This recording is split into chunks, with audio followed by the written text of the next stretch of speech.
Today on Blue 58, becoming a smarter football fan involves talking to smart people, and we've got a good one on today's episode. Settle in, put on your thinking caps, and get ready to learn some great stuff about the state of modern defense. Blue 58! Hello and welcome to another episode of Blue 58, the one and only podcast of thepowersweep.com. I'm your host, John Meerdink, coming to you on a Thursday, or this was released on a Thursday. Bit of a non-traditional release here because we're doing something a little bit different on this episode. We've got a great guest for today's show, somebody I was very excited to talk to. But first, some background. The number one request related to Blue 58 is to do more guests, but I kind of resist that for a couple reasons. One real big one. The biggest and most important thing that I have against guests is that I don't want to have people on the show just to have them on. One of the podcast genres I hate most is just two guys talking. You know the ones.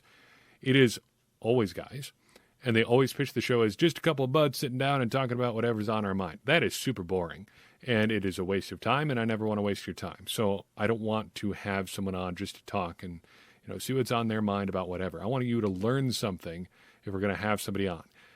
I want them to teach you a specific thing about a specific topic. I want you to hear about their perspective on a specific thing, even if it's something just as simple as, why do you do what you do? So we're going to try to have some more guests on kind of from that aspect. And I think there's a way to do guests that helps both the audience, you, and the show, me.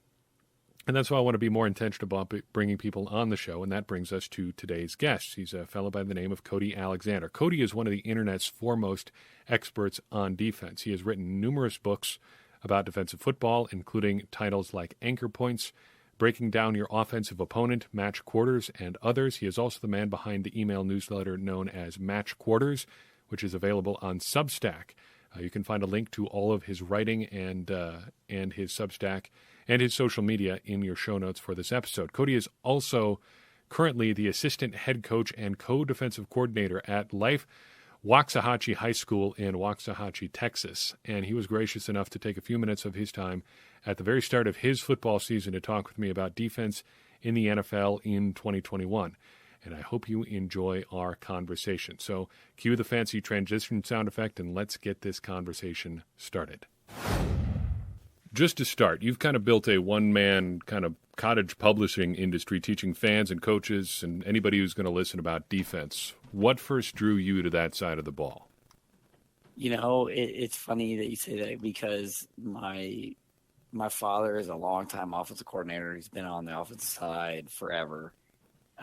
So I grew up on the offensive side, and then just by happenstance, where I ended up going to school, Liberty, Missouri, in North Kansas City, I was put at defensive back, and from there, that's kind of where I've kind of grown. I've always been defense. Even when I went to Baylor, one of the first things that was told to me by the DFO, Colin Schillinglaw, was like, hey, look, I can't get you on the offensive side. That's family, but I can get you on defense. So, I mean, even when I had an opportunity, maybe I could go one way or the other, it was always defense. So it's just kind of something that I've always found an interest in, something that I've always kind of gravitated towards, the nuances, especially defensive back play, primarily the corner position. So it's just something that I've always kind of it's kind of pulled me that way. Well, that was kind of my follow-up question to that. So I played tight end very briefly in college football. So that's one of the first places that I look. Do you find yourself approaching things as a defensive back when you look at defenses first? Yeah, I usually watch top down. I've started in the past few years just really trying to focus on not necessarily the nuances of defensive line play, because I'll be honest with you, if you ever meet me, I'm like 5'10", 165 pounds. I've been the same size since I was like 17. So it's not like I'm going to coach defensive line, but I do think as somebody that wants to be an elite defensive coach, somebody that wants to know as much as I can, at some point you need to know what's going on. I think there's a lot of similarities in D-line play and secondary play. Now, obviously, there's a lot more in hand fighting and things like that going on in the front. But Yeah, I usually start back to front when it comes to building a defense, watching a defense. How does a defense work? I'm always going to start with secondary, but that's just primarily because I'm a secondary guy. But I also think modern football nowadays anymore is a start back to front than it is front to back like it was just even like 20 years ago. We'll talk a little bit about the modern defenses in a second, but I want to start from a fan perspective. Part of what I do with my show and writing is try to help people understand the game a little bit better. But there's a big challenge in that everything that we tend to follow around football is kind of offenses oriented. The camera angles on TV follow the ball. Fantasy football is all about offensive players. Why should fans make an effort to learn about defense in this game that's increasingly offensive oriented? Well, I think that the understanding both sides of the ball makes you just a better football fan, and it makes you just a better football mind. I mean, for me to be great at offense, I need to know to be great at defense, I need to know what the offenses are doing. And then most great offensive guys understand what the defense is trying to do. And so it's kind of one of those things that you can't have one without the other. Offense is sexier. That's where the scores are. That's where the highlights are. That's where and really kind of the big hits have tried to been taken away from the game just because of the concussions and all the other things around that. So defense kind of, and with the rules, offenses and points sell tickets. It puts fans in the seats. We know this. So it's one of those things that, okay, once that's what grasps you to football, but then let's learn the other side of the game so that you understand why offenses are scoring. I'm a big thing on, I don't want to just know the how. I think that's easy. Follow the ball. That's how this big run happened. This is how that happened. But why did it happen? Or why are offenses struggling? Why is a quarterback struggling? Why are some defenses better than other? Why are some offenses better than other? To me, the why is just as important as the how. And that's where kind of I think that if I'm a casual fan, I'm in the game because probably offense is leading me that way, but then I want to understand why is this happening? Why is this offense so hard to defend? Why is this player so hard to defend? And why did he have a big game here and not a big game here? I think to me there's more nuance on defense. It's a reactionary side of the ball, so everything's going to be a split second short. So I think to me it's harder. It's like playing something with one hand behind your back because you're reacting to what's in front of you. Offenses know where they're going. Defenses have no idea. And so it's that leverage piece that I think is the most interesting. So let's say we break through all of that media coverage, the way the game is structured, things like that, to get through to somebody who decides, yes, I want to do that. I want to figure out why the offense succeeds some of the time and not other times. I want to figure out why this guy had a great game against this player and not against this player. Say they want to learn about defense and how it works. Where should they start? What should they be watching on Sundays? The first thing you need to understand is space. Defense is designed to constrain space. Offense is designed to create space. So once you start understanding that football is a spatial game, that I call it spatial Darwinism. So the teams that understand how to create space are going to have explosive offenses. Defenses that understand how to constrain space are going to have, defenses that cap everything. And so for me, with my experience working for Art Briles and just seeing kind of the greatest offense that's ever been, to me, still to this day, it's one of the best offenses that's ever been put on the field. And the way they use space and leverage. I think defensively, if I'm a fan and I just want to look, where are you putting your anchor points, which is the defensive line, and then where are they putting leverage points and pressure points in the secondary? Because to me, that's the biggest piece that a lot of people miss when they're just following the ball, is that there's leverage in everything on defense. And some teams have good leverage. Other teams don't. Some schemes are designed with leverage in mind. Other schemes are not designed with that. And it's kind of like the haves and the have-nots. Like I said, spatial Darwinism. So to me, when I'm looking at a defense, my first thing is where are they setting the anchor points in the D line?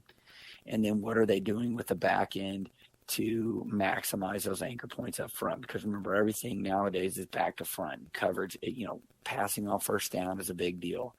I think we've now come to the point, whether you're an analytics person or not, that passing is much more efficient than running the ball. So passing is not going anywhere. Who are the biggest names in the NFL? Who are the Mount Rushmore every year when they do their marketing? It's the quarterbacks. So there's a reason why that is. And so how a defense leverages that is where you can find kind of those inner workings of why a defense works and why a defense doesn't. So you used a phrase there that really jumped out to me, building a defense back to front. And that phrase has been at the front of my research this offseason, thinking about Vic Fangio defenses. That's something that he's always talked about. The Packers got a new defensive coordinator who worked under Brandon Staley, who kind of comes from that Vic Fangio tree in Joe Barry, and he's got a little Wade Phillips mixed in there. But what would you guess we'll see from a guy who comes from that lineage, Staley, Fangio, and so on? They're going to use their edge rushers as levers. And I think with the Packers specifically, they've got good edge rushers. So you're going to see them leverage that. Then where that's going to happen is whether they're in their 4 down front or their 5 down front, is how then are they using the secondary to create kind of that secondary level. The whole point of the Fangio system and the light box and what Staley was doing last year was really just daring people to run. Now the Packers were the best team that took available of that. Now you can argue, hey, Aaron Donald was really about 70% or whatever, but what the Staley system did last year in LA was said, hey, we're going to leverage Ramsey and we're going to leverage Aaron Donald, and we think that we can win our one-on-ones up front. And that's kind of where that gap and a half comes from. People are playing a gap, but they're also playing a half a gap and being able to react to that. And I thought the Packers did a great job using motion and the fact that Aaron Donald wasn't 100% to win those one-on-ones up front and then make somebody tackle from leverage. So to me, when I'm looking at if the Packers defense coordinator is coming from the Fangio tree, Wade Phillips is notorious for making things simple for players and the teaching and being player friendly. Then you go mix that with the Fangio system, which is very forward thinking and back to front, where we're leveraging the run off of the secondary and using anchor points up front to funnel things into a constrained space. And I think that's where people need to understand that the way that whole thing is designed is to create the running back and put him into a phone booth. And we talk about on defense as coaches, we want that phone booth tackle where it's my guy is in a gap, that running back can't go anywhere, and we just have to win that tackle. And I think that's where the Fangio system comes with the back end, is being intuitive about it, not putting people in situations where, hey, we've got a linebacker carrying a slot, or, hey, go watch the Broncos versus the Chiefs. They're going to leverage Tyreek Hill wherever he is on the field. There's going to be a safety waiting for him in the cross. And Belichick's done the same thing, like with Lamar Jackson, the infamous game a couple of years ago when Lamar Jackson looked like he looked like an alien out there. And then the Patriots kind of made him look human by putting that dude that's just as fast as him in the secondary and just kind of sinking him down as a spy. So to me, that's kind of what the Fangio system does. It tries to make the offense left-handed and uses leveraging tools by who their best players are on defense to create these kind of constrained spaces for the offense. At least in the front, the Packers do have some good edge rushers, but their best edge, Zadarius Smith, at least last year and the year prior, they like to bump him inside a lot, especially on later downs, and use him as a 3 technique, rushing, as a hand-down edge. Would you expect him more on the outside, knowing what Fangio-style defenses have liked to do? It really depends. I mean, if you go and look at like what Staley did, what people are talking about with Fangio this year, what he's planning on doing with Chubb now that Von Miller's there, that system basically, and this is something that I do personally, like at my level, at the high school level. Look, I'm going to find the weakest offensive lineman, and then I'm going to put my best defensive lineman on them on 3rd down. And a lot of times, where's your worst offensive lineman? It's at guard. So if you have a guy that can kind of hold up, like let's say it's 3rd and, usually in the NFL, 3rd and 3 plus is passing. That's passing down. But if I put my guy inside and they do want to run, he can hold up. But what I'm doing is I'm putting him on a guard, and I'm making that guard block an elite pass rusher, which normally is not what a guard does. A guard usually has help. So manipulating that front to be able to get that guard, we call it the donkey. We're trying to find the donkey. Where's the donkey in the offensive line? And that's where I'm going to put my best defender on, and I'm going to try and just hammer that nail until it's all the way in. And that way, hopefully we can win some. So that makes sense. Usually what you want to do, if you go look at what Staley did with Donald last year, he moved him all around. Sometimes he was a 5, sometimes he was a 3, sometimes he was a 9. And it all depended on what they were trying to do with him and who they were trying to attack on the offensive line. The Packers finally did land on Joe Barry this past spring, but they talked to a lot of different people. They offered the job to at least 2, to Barry and to Jim Leonard at Wisconsin. He ended up staying. But if you were in charge of an NFL team, if you were searching for a coordinator, who would you be targeting? What kind of scheme, what kind of coach, or a coach specifically? Well, I think Jim Leonard's an interesting story. One, yeah, I mean, he's a fan favorite of a lot of Packers fans because he's the defensive coordinator at Wisconsin, but he's got a really interesting lineage. He's worked for Rex Ryan, who's been a proven commodity in the NFL with the Bear 46 and just kind of his blitz-centric way of doing things. But then he's also worked for Wilcox, who's kind of a known 3-down tight front guy. And then obviously with Aranda, working for Aranda and coming from that whole system and kind of learning all of that and putting it into one. I've always been really impressed with Jim Leonard. He's, again, somebody that's very conscientious about, what they're doing in the back end and how that fits in the front. Barry, obviously, with having some Wade Phillips and then Fangio background, again, when I look at defense, I'm thinking of guys that are forward thinking, that their defenses are willing to change, that they're using their athletes as levers.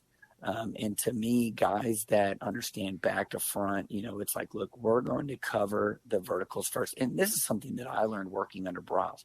You got to keep the cap on things, because that's where you lose games early, is if you just give up a bunch of fatals early because you just don't have the coverage structure in place, because people are going to take shots nowadays. It's proven. It's more efficient than running the ball. Passing on first down is something that's going to be increasing. And so to me, especially with the play action piece, so to me, it's like where I want to hire guys that are already built in that model of defending offenses like that, because that's where offenses are going. Regardless of if we're going to start seeing more 12 personnel, we're still seeing tight ends as wide receivers, and you're going to have a blocking tight end. This is nothing new. This is the same thing that Gibbs came up with in the 80s. Because he needed to be able to get release a tight end, but he needed also to be able to defend an edge rusher like LT. So this 12 personnel and the 21 personnel kind of hybridization, that's something that you need when I'm looking at a defense. Hey, I need to find somebody that has already built a system that is forward thinking, working back to front, and will use its players as levers against the offense. You've used that phrase a couple times here, using players as levers. What exactly do you mean by that? Well, here's the thing up front. So, and I go back to the Rams because the Rams kind of became this kind of like darling last year, because it was like they were so much better on defense than pretty much everybody other than the Buccaneers.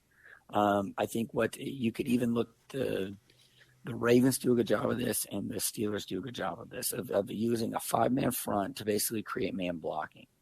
And what they're going to do is they're going to move guys around. Like, for instance, you've got the Steelers that's got TJ Watt.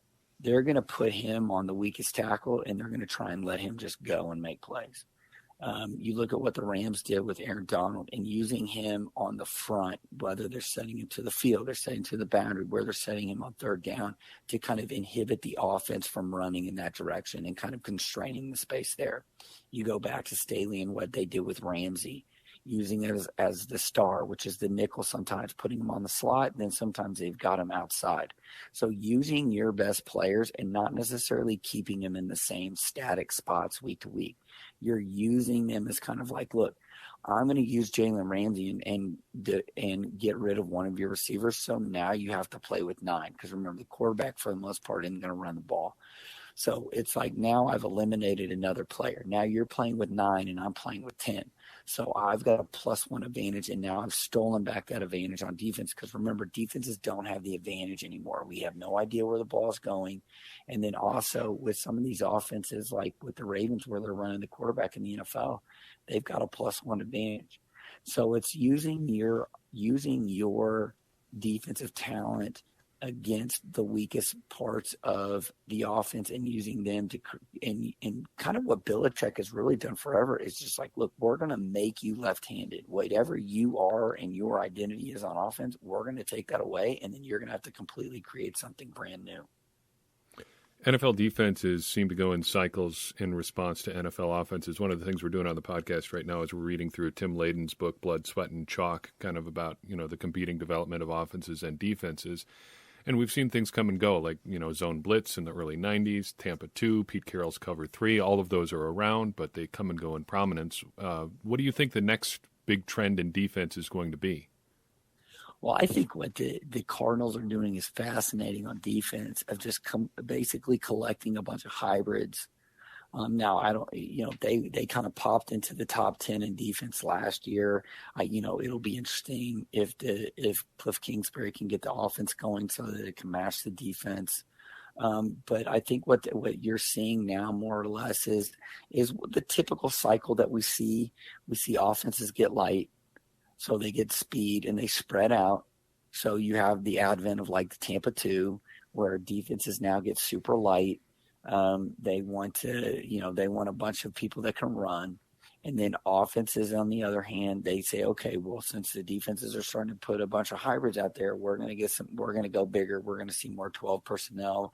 What the Shanahan offense has done with 21 personnel. Now they're kind of an anomaly because of their fullback and their tight end are both just a couple of freaks.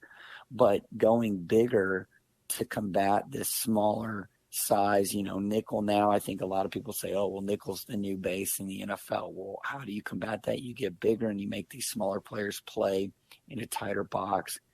And again, like I wrote in Hybrids, my book Hybrids, which was out a couple of years ago, was that, time is a flat circle. We see the same cycle all the time. It just, because we're in a different generation or in a different viewpoint, we've moved forward in time, that it's just kind of a different look and feel to it. So now we're seeing kind of like the hybrid 12 personnel, which amazingly Belichick started this, almost like 10 years ago. So, you see him being ahead of the curve and things. You go basically going to a Super Bowl running 21 personnel when everybody's going light. So that's kind of the thing that I see in the NFL of, okay, well, teams are going to start hybridizing on defense, and now offenses are going to start using 12 personnel as kind of that counter to it, which is basically the old 21 personnel that we were used to, the old Steelers running power with the fullback all the time. And so to me, that's the natural ebb and flow of the game. But as we go in time, it becomes more and more of a spatial game. It becomes more and more of a space game. And so it looks different because we now have air raid principles and things like that in the game that we didn't, just 10, 20 years ago. One of my favorite NFL analytics debates is rush or cover. Where do you come down? I as a secondary guy, I understand the value of a rush. It's really, really hard to cover for a long time. And the longer that quarterback can hold the ball, I think the harder it is to cover. So to me, you go and you look at teams that like kind of shock people and were really good. Like for instance, the Washington football team last year, their offense was atrocious. Yes, they went 7-9 and made the playoffs. But you go look at that defense. The defense was a top 5 defense. And why was it a top 5 defense? It was a top 5 defense because of the front. You go look at things like when, like I grew up in Kansas City, so O'Neal and Derek Thomas, the bookends, dominating the 4 aces and the Giants. It shocked everybody when they won their Super Bowl. So I think I think it's a fine line. It's kind of like that argument of the chicken and the egg. You can have a really elite secondary, but if you don't have the rush aspect of it, it kind of negates the eliteness of it because you're covering for so much longer. So if you have an elite rush, that's going to help you in the back end, which is kind of ironic because things are now back to front, but you have to have elite edge rushers anymore. And if you compare that with a decent to really good secondary, now you've got something special. Where can people find your work, and do you have any big upcoming projects we ought to know about? Yeah, you can find me on matchquarters.com. I have a Substack, so if you are into the Substack stuff, it's matchquarters.substack.com. In fact, I've got an article coming out on Monday and Wednesday. It's a two-parter on the Fangio system and why it's so special and how it kind of operates and the different nuances in it, and kind of even compare it to kind of the Saban system, which is probably its college counterpart. You can find me on YouTube, youtube.com/matchquarters. And then you can find me on Twitter at _coach_A. A big thanks to Cody for spending a few minutes with me. Again, you can check out all of his works on Substack, substack.com/matchquarters, or by searching Cody Alexander at amazon.com to find all of his books. You can also find him on social media as well at the Coach A. Links to all of these things are in your show notes. That's all I've got for you on this episode. Appreciate you tuning in. If you enjoyed our conversation here, please share this episode. Reach out to Cody. Tell him he did a great job, because he did. And we'll continue to try to search for guests that I think would benefit your football learning and watching experience, because that is one of the ways that we are going to help all of us, me included, maybe me especially, become smarter Packers fans. And as I always say, smarter Packers fans are better Packers fans, and better Packers fans are what we all want to be. I'm John Meerdink. We'll see you next time on Blue 58.